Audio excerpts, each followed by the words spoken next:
అందరికీ నమస్కారం. అమ్మమ్మ తెలంగాణ వంటలకి స్వాగతం. నేను పుట్నాల పొడి ఎలా చేయాలో చూపిస్తాను మీకు. 1/2 కేజీ పుట్నాలు, నేను తొడిమలు తీసిన ఎండుమిరపకాయలు 15 దాకా తీసుకున్నానండి. కొన్ని ధనియాలు, కొంచెం జీలకర్ర, 2 పెద్దవి ఎల్లిగడ్డలు 2 తీసుకున్నాను. టేస్ట్కి సరిపడా ఉప్పు వేసుకోండి. ధనియాలు వేస్తున్నాను,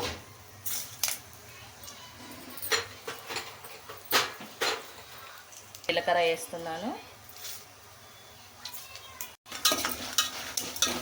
జీలకర్ర వేసి కలుపుతున్నానండి. ఇది ఎల్లిగడ్డ,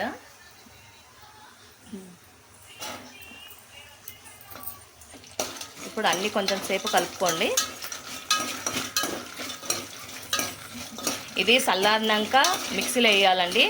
మనం ఫస్ట్ పుట్నాల పొడి చేసుకొని తర్వాత పుట్నాల పొడిలో ఇది వేసేసి మళ్ళీ ఒక 2 చుట్లు తింపుకుంటే పుట్నాల పొడి రెడీ. ఇప్పుడు మిక్సీ పౌడర్ అయిపోయిందండి. నేను మిక్సీలో వేసింది జార్లో. ఇప్పుడు నేను అది వేయించుకునేవి ఉన్నాయి కదా, అవి ఇందులో వేసేస్తాను. చల్లారిపోయినాయండి, నేను ఇందులో వేస్తున్నాను పుట్నాల పొడిలో. ఇప్పుడు ఉప్పు వేస్తున్నాను. ఇప్పుడు 2 చుట్లు తెంపుకోండి.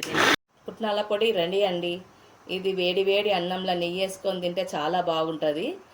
మళ్ళీ ఇంకొక టిప్ కూడా చెప్తాను మీకు. ఆవకాయలో కూడా కలుపుకొని వేడి అన్నంలో తింటే చాలా బాగుంటుంది. మళ్ళీ మీరు ఇంకేందంటే దోశ చేసుకున్నారనుకోండి సాయంత్రం పూట రెడీమేడ్గా, మీరు అప్పుడు ఏంటంటే దీన్ని ఒక చిన్న ముక్క టమాటా కోసుకొని పెరిగి వేసుకొని పుట్నాల పొడి కొంచెం వేసుకొని తిన్నారనుకో సూపర్ ఉంటుందండి. మీరు ఎలా ఉందో చెప్పండి మళ్ళీ నాకు. జై శ్రీరామ్.